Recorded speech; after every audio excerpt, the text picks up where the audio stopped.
He has tested the limits of presidential power time and time again, stirring fierce debate and prompting countless questions about how far a leader can truly go. Critics call him reckless, supporters hail him as a savior of their values, and now the United States Supreme Court has awarded President Donald Trump yet another significant victory. In a dramatic final day of rulings for the court's term, the justices moved to curb the ability of lower courts to issue wide-reaching nationwide injunctions against the president's contentious policies. Today we embark on a deep dive into the heart of this decision, its sweeping ramifications, and all the underlying tensions, from birthright citizenship battles to transoceanic freedom of navigation standoffs that have kept the world fixated on the man at the center of it all. Let us begin by placing ourselves in the thick of this unfolding drama. The Supreme Court's pronouncement, propelled by the court's 6 conservative members against the dissent of its 3 more liberal voices, not only handed the president a legal triumph, but also signaled a major shift in the delicate balance of power among the executive branch, the judicial system, and, ultimately, the public. It focused on the hotly contested realm of universal injunctions, orders from federal judges that freeze an entire policy nationwide. Opponents of the president's agenda had routinely relied on these injunctions to thwart or at least delay rules they deemed aggressive or controversial. But the court's latest ruling places stronger limits on when and how such sweeping blocks can be issued, insisting that relief should generally apply only to those directly involved in a lawsuit. Even though the president did not receive an immediate green light to implement his plan to restrict birthright citizenship, the Supreme Court's decision sent a clear message. Nationwide injunctions will not be the default tool to scuttle presidential orders. The court instead directed lower benches to revisit whether such broad relief was appropriate, thus giving the administration room to breathe new life into policies that critics rake over the coals. As if to underscore the political pulse of the moment, this majority opinion was penned by Justice Amy Coney Barrett, vaulted onto the court during Trump's first term. Her appointment itself had sparked heated debates about ideological tilts within the court, and now, with this ruling, that debate shows no sign of slowing down. But that is not all. The president has amassed a string of wins in recent months at the highest judicial body in the nation. His administration's authority to resettle migrants in foreign countries without first providing them the usual asylum reviews was effectively greenlit. Then came the end of critical protections for certain immigrant groups who had been living on humanitarian grounds in the country for many years.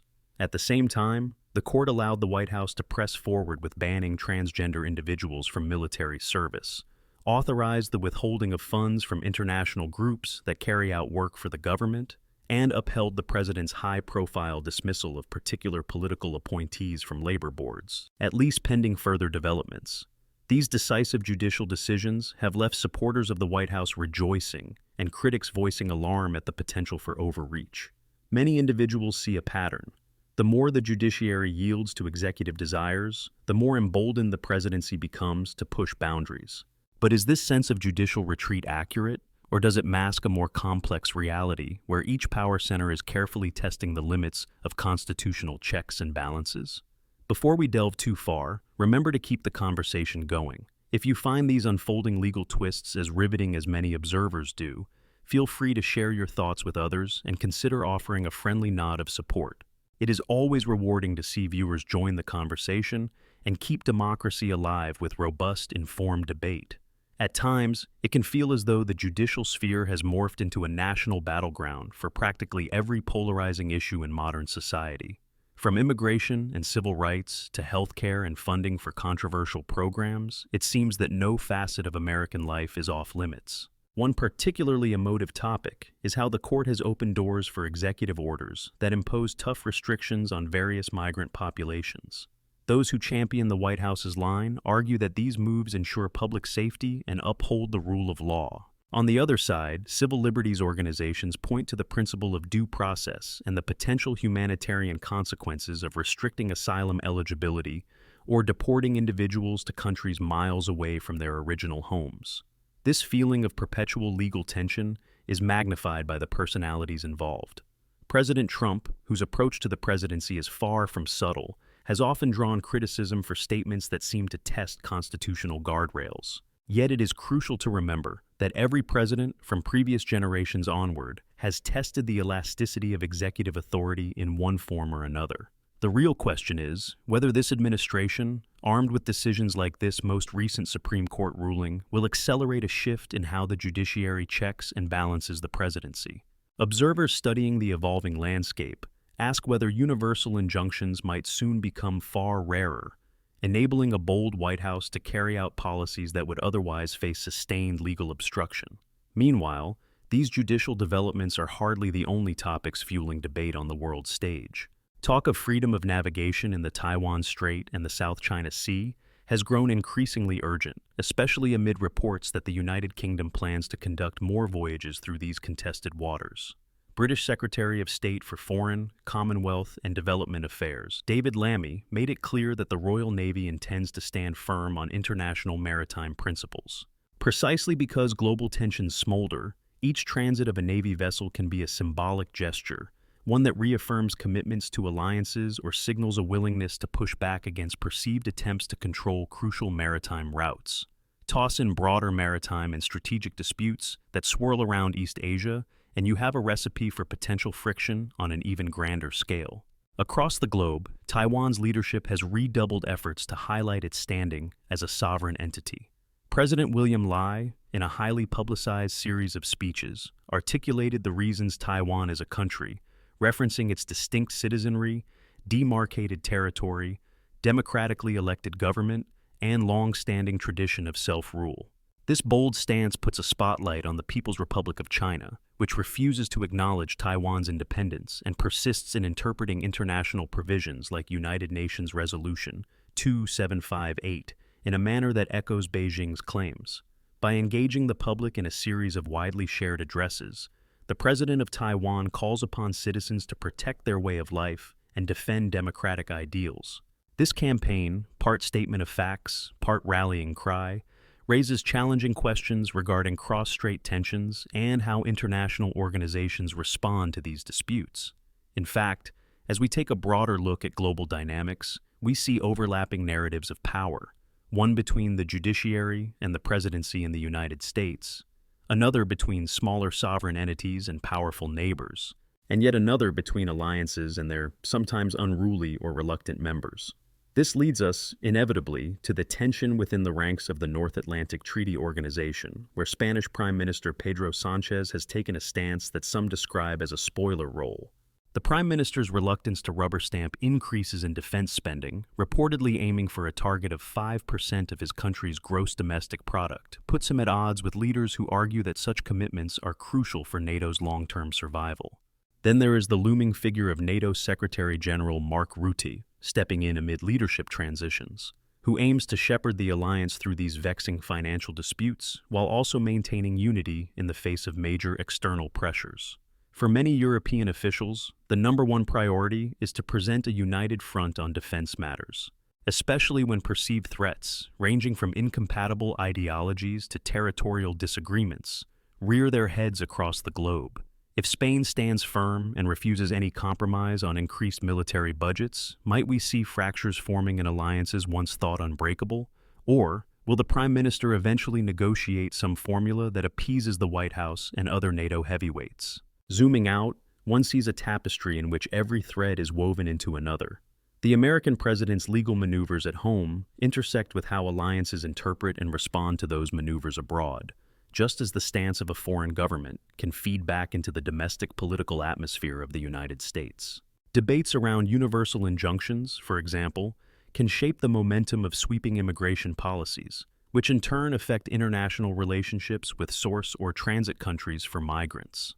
Similarly, discussions about maritime freedom can shift the calculus of how strongly allied governments line up behind American leadership, especially if the president is seen as forging an uncompromising path on trade alliances, climate policy, or security matters. Among the most striking aspects of the modern political conversation is how quickly developments in one arena ripple across the entire planet. Once upon a time, a Supreme Court ruling on a birthright citizenship dispute could have lingered largely within the boundaries of the United States. But in today's networked era, every major judicial ruling is not only dissected by legal scholars at home, but also scanned by foreign ministries abroad for potential ripple effects. In this environment, the interplay between President Trump and the court resonates with reverberations that reach from Washington, D.C. to European capitals, from East Asian waters to multinational organizations. Are we standing on the brink of a new judicial era where powerful injunctions lose their teeth? Or does the traditional system of checks and balances still remain robust enough to carve out boundaries when necessary? Let us keep following that train of thought. The court's willingness to reaffirm federal authority in matters of immigration, armed forces policy, and funding for international programs might embolden the executive branch to test fresh spheres of governance as well. Perhaps environmental regulations, social welfare guidelines, or trade directives could be next in line for modifications that spark new court battles. And each time a judge tries to block these moves, the logic of this new ruling may come into play, reshaping what judicial activism can and cannot achieve.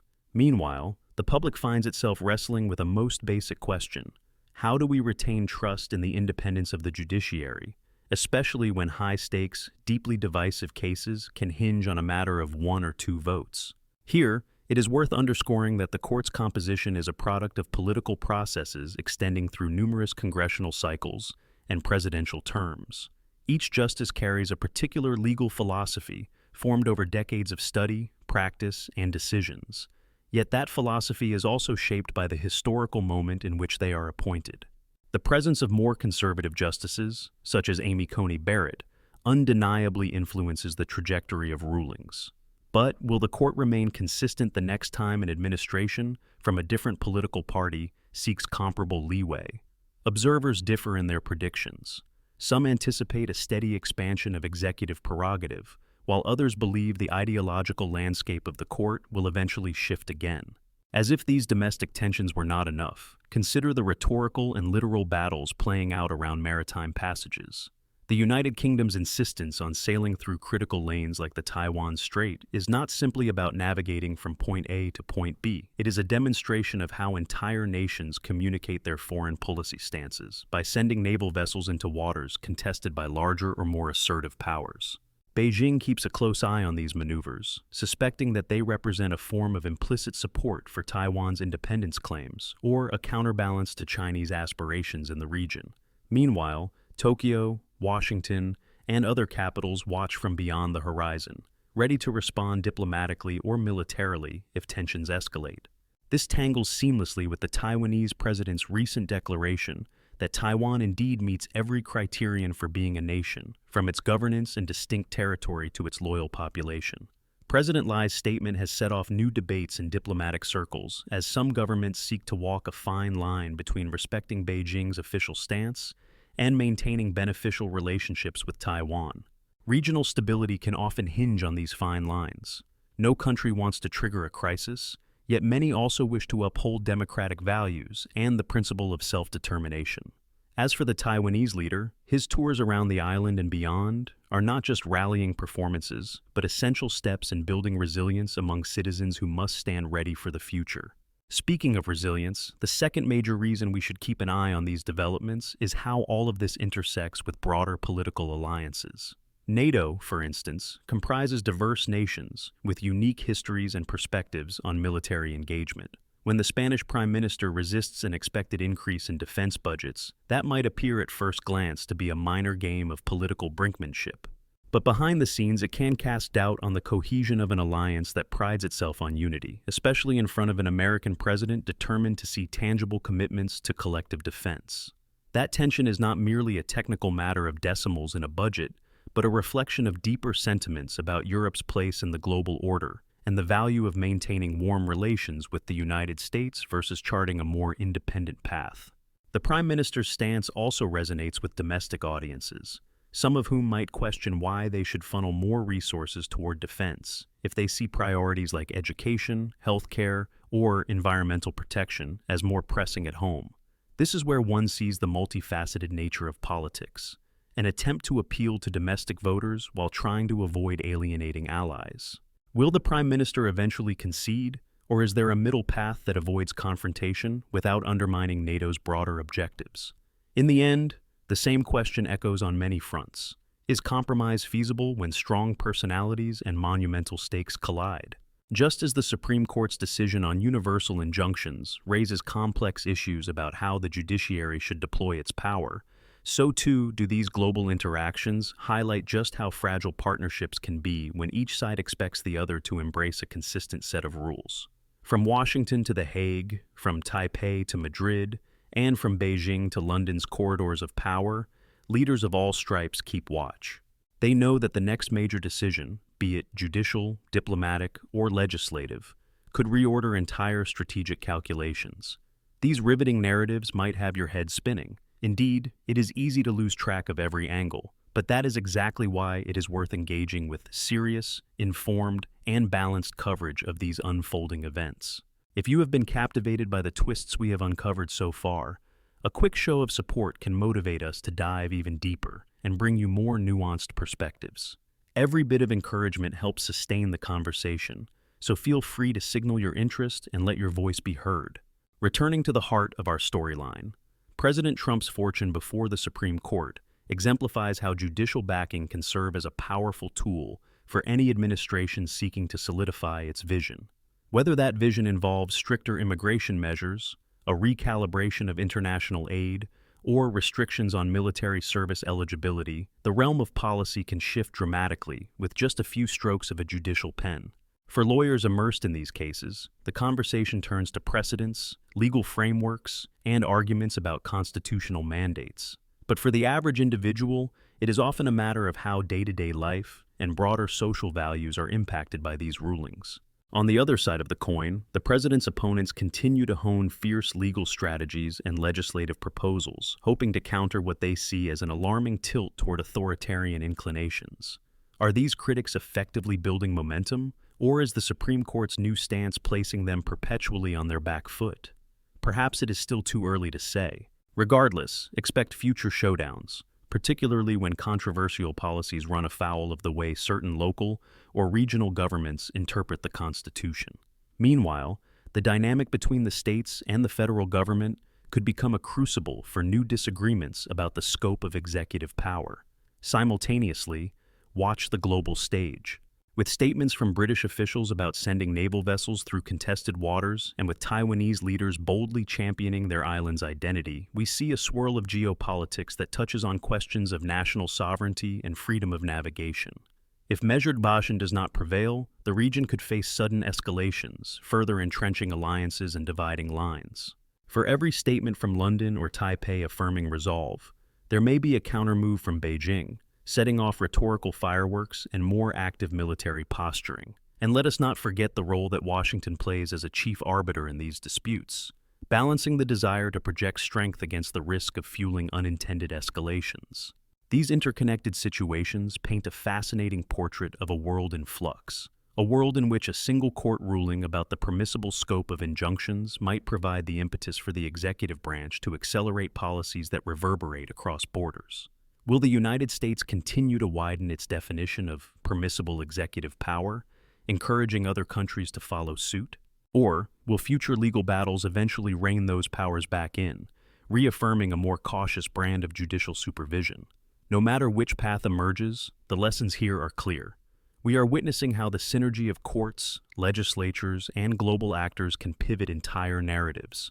The Supreme Court's role in delineating the boundaries of executive action is vital, but it is just as crucial to acknowledge the concerns of local communities, be they migrant families, foreign aid recipients, or transgender individuals in the armed forces, who bear the brunt of these decisions firsthand. Each contested policy becomes a human story, with real lives and futures on the line, even as the broader political and diplomatic game continues. Watching from across the Atlantic or the Pacific, world leaders must decide how they interpret and respond to these developments, because in international relations, perception can be everything. Ultimately, the final day of the Supreme Court's term, with its 6-3 decision, crowned a phase of judicial victories for the White House, but also posed lingering questions about the nature of judicial intervention and the president's capacity to shape national policy. As the court reconvenes in subsequent terms, the new precedent set today may very well signal major judicial transformations tomorrow. Combined with intensifying debates over Taiwan's sovereignty, Britain's maritime forays, and NATO's internal wranglings spurred by Spain's stance on defense budgets, we find ourselves in a moment of intense, overlapping uncertainties.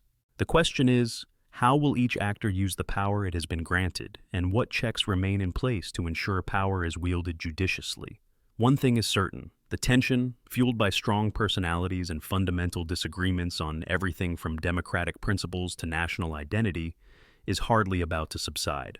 The stakes are high, the scripts are evolving, and the players on the stage stand ready to clash or compromise at every twist. Whether we agree or disagree with the Supreme Court's ruling, we cannot deny that its reverberations have transformed the political calculus in ways that ripple out from Washington to corners of the globe. We can only attempt to stay informed, to keep perspective, and to remain engaged in the critical issues that shape our world. Because at the end of the day, an informed citizenry is one of the strongest aids in any democracy, whether or not the courts stand ready to issue universal injunctions. And that is where we leave today's story, right on the precipice of future showdowns. There will be more rulings, more strategic naval deployments, more debates about who pays for defense or stands up for sovereignty. Will President Trump's recent success embolden him to move on areas that were previously considered off-limits, or will opponents find new levers to keep executive power in check? Only time will tell. But if you are as intrigued as we are, remember to keep the conversation flowing and stay closely tuned to the latest developments. The closing gavel of this Supreme Court term might mark the end of one chapter, but it surely signals the beginning of an entirely new narrative yet to unfold.